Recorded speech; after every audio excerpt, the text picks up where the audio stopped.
Hello, darling. I've got a question for you. Do you collect stuff?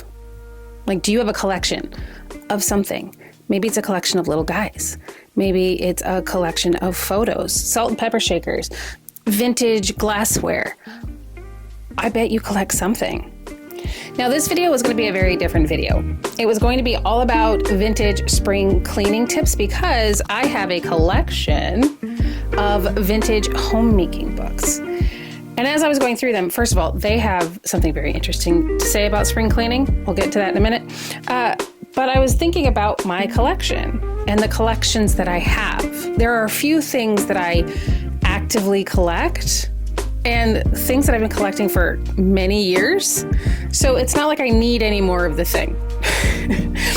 All of my collections could be considered complete, but I still enjoy the act of collecting. And as I was flipping through these books, I was really thinking about that, about the creative act of like accumulating a collection of a particular thing. I want to talk about that today.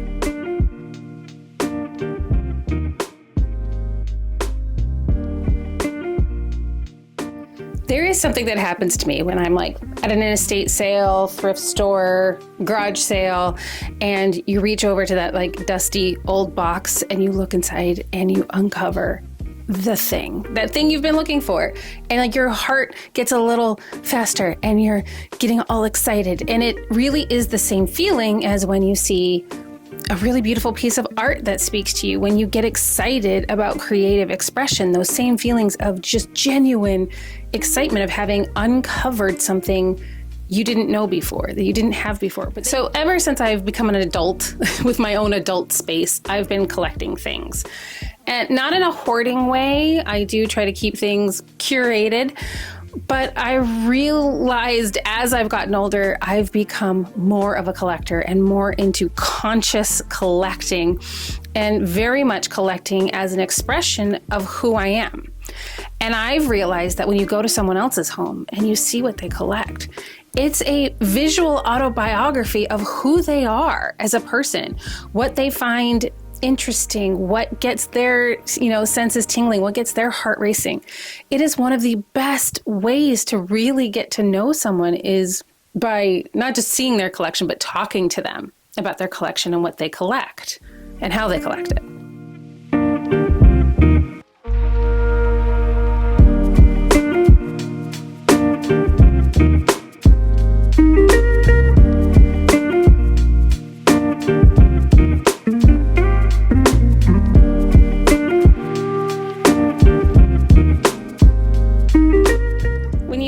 The things that someone has stopped and bent over and picked up or purchased to take home, and you see them all in one space, you really see what's important to that person. You are looking at a map, a visual representation of their inner life.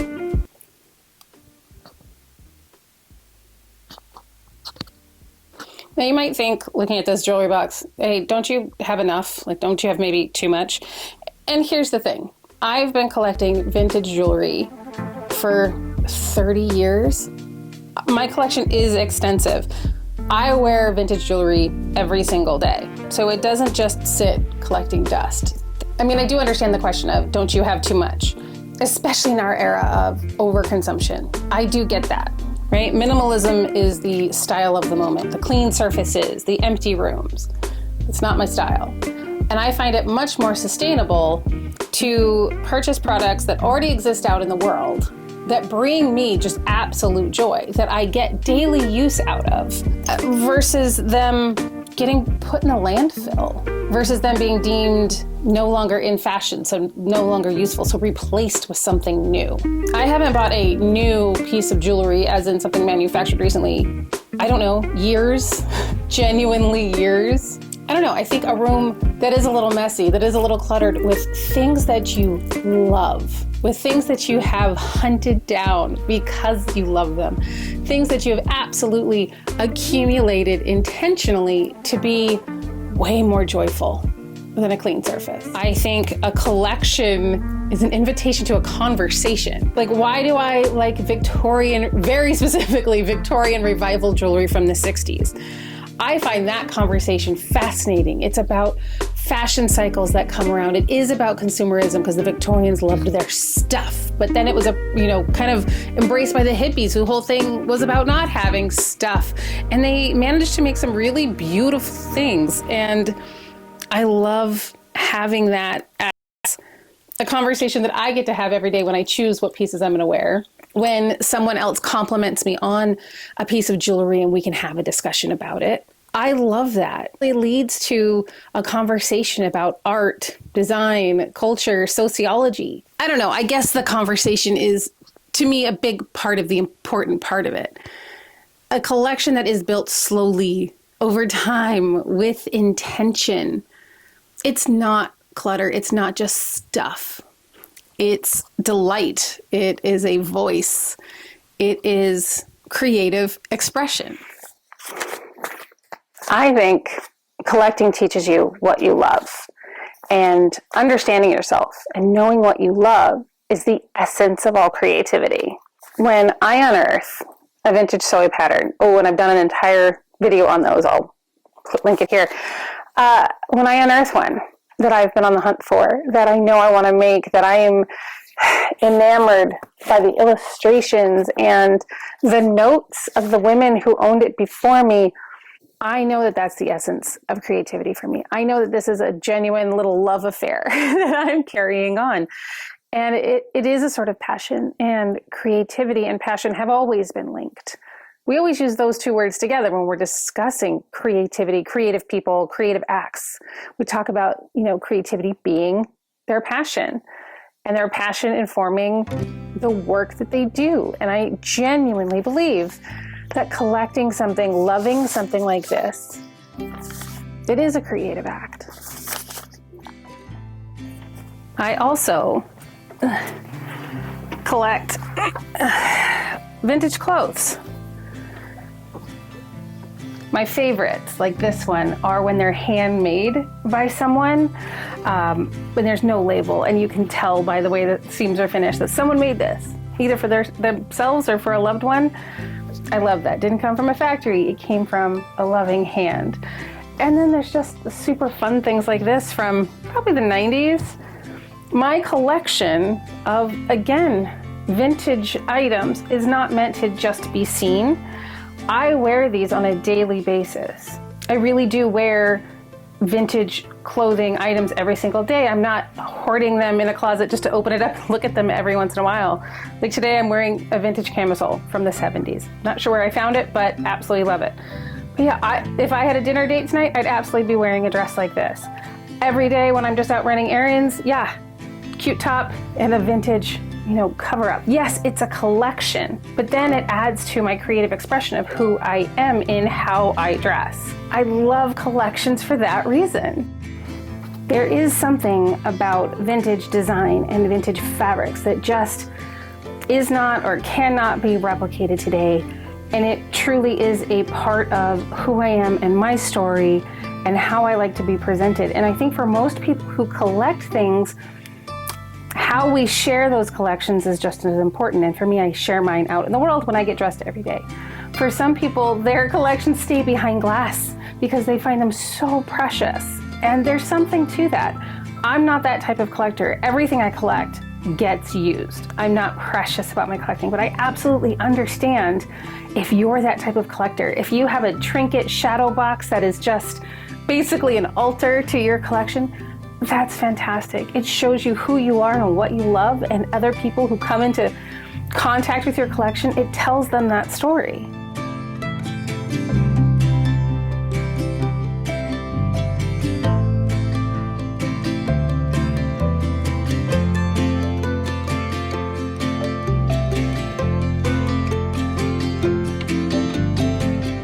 I've collected vintage fashion since I was a teenager.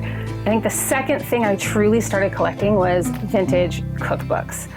And when I say things in my collections get used, I mean it. Every single vintage cookbook that I own, for the most part, I've cooked at minimum at least one recipe from it.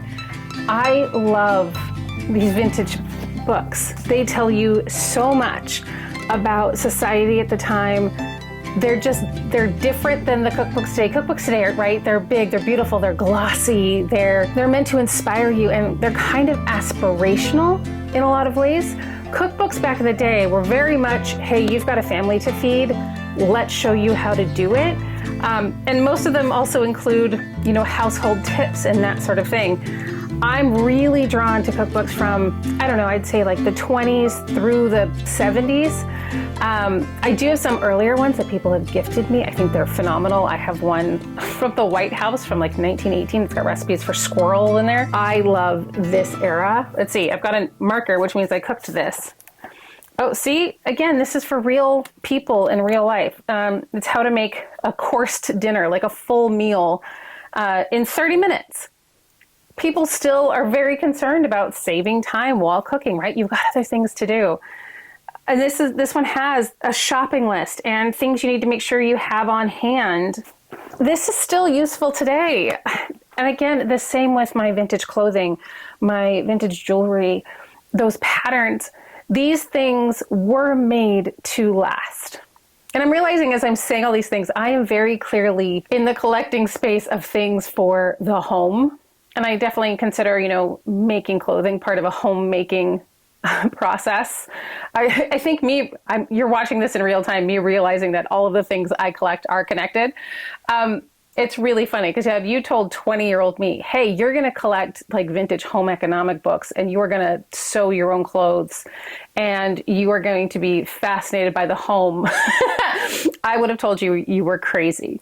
Honestly, this is not who I thought I would have become at this age in my life. But it's interesting. There's a nostalgia to collecting, right? If you collect, let's say, figurines from your favorite, piece of media, right? And you collect them and they're from your childhood and they bring you, warm, fuzzy memories. Plus also you're just excited to have the full collection of them. That nostalgia element is so important. And if you think of so many of the great writers of the world, a major component of their work is nostalgia.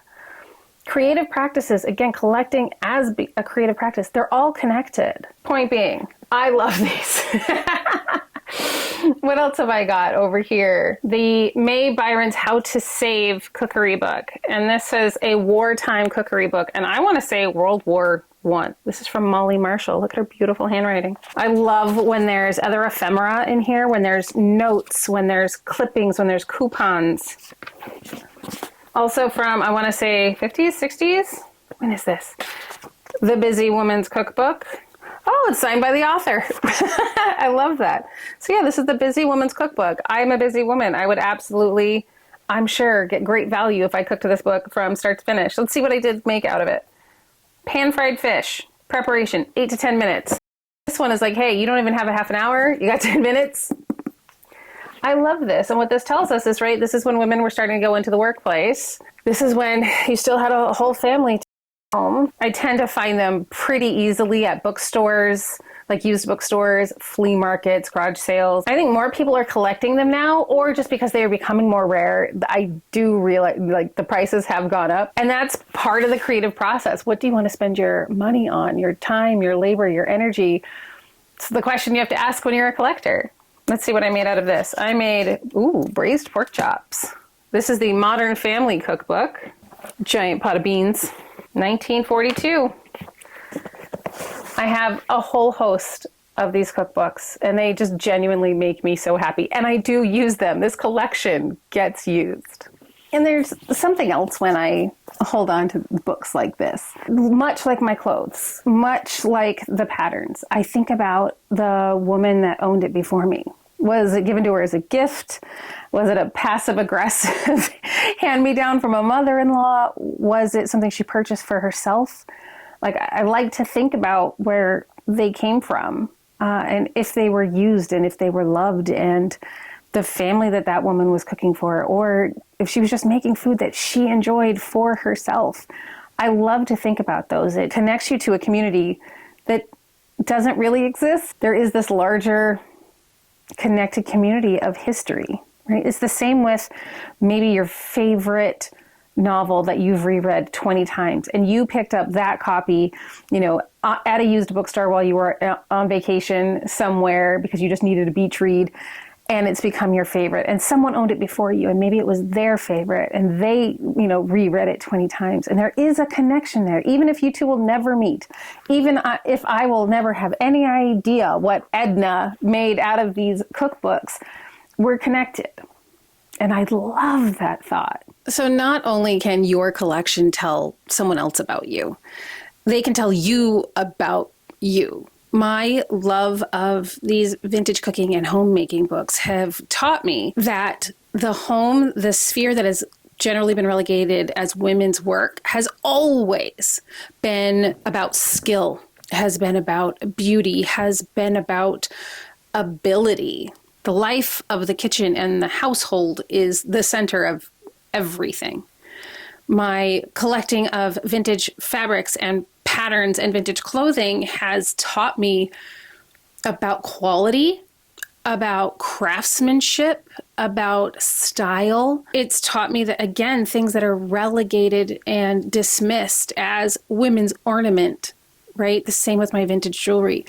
It's not frivolous. It is about expression. It is about joy. It is about worthiness, literally and figuratively. These small, beautiful things have weight. The pleasure of them is legitimate. That little piece of pleasure in your everyday is a legitimate pursuit if you're a collector. I hope you feel seen today. Your collection isn't clutter. It's not embarrassing excess. It's a body of work. It's your creative expression. It's a record of what you love and who you are. And if you've been wondering about starting a collection and wondering if it's a responsible thing to do, I'm here to tell you it is. I'm here to give you permission. But really, you should give yourself permission to follow your interests, to follow that feeling, that excited feeling you get when you see a little something out of the corner of your eye at the thrift store that makes you excited, that you want a couple of, maybe a couple more. Or maybe you realize you actually already own a collection. It's just dispersed and hasn't ever been displayed in one space.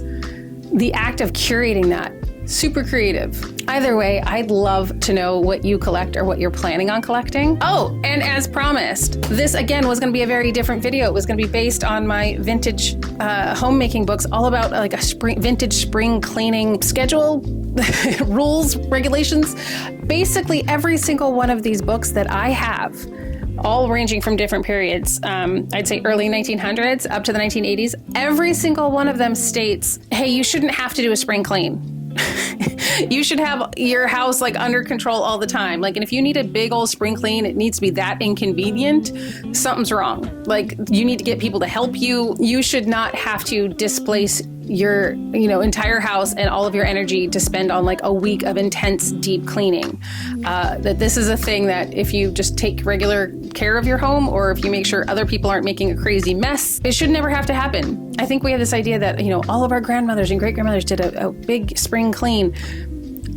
Apparently not. So anyway, I didn't want to forget. I promised you that. That said, again, if you're a collector, or if you're thinking about collecting, or you're not sure how to get started, I'd love to know. Please let me know in the comments. And if you are a collector and you're looking for a very certain particular thing, and you're trying to find it out in the wild, drop a note. Maybe someone out there has the exact thing you're looking for. Thank you so much for spending time with me and checking out all of my old things and my collection of very useful to me items. Until I see you next time, stay creative, stay collecting, stay crafty, and I'll see you real soon. Bye.